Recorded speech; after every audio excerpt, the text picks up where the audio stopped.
হ্যাঁ দিদি বলো। বন্ধুরা, হলদির সঙ্গে বলে পাচ্ছি না তো, ওই জন্য দেখেছি দাদাকে আর দিদিকে। তো দাদা দিদি এসে গেছে, আর এই যে আমাকে হলদি দাদা খুঁজে দিচ্ছে, আর দিদি আমাকে সারিয়ে সারিয়ে দিচ্ছে। এই দেখেন, এই দেখেন, এই দেখেন, এগুলো কি? হলুদ। হলুদ। হ্যাঁ যা হলুদ হবে দিদির সারা বছর কিনতে হবে না।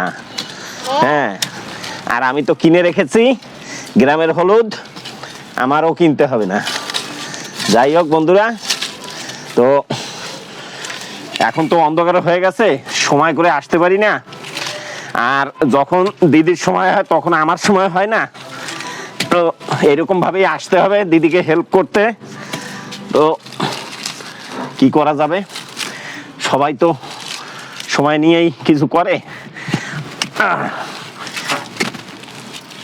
দিদিভাই কিছু বলেন। এই তো কি আর বলবো, আপনি আছেন, কি আছে, আমার যে কি খুশি লাগছে সে বলার মতন না। আর নাহলে এই হলুদগুলো এবার তোলাই হতো না।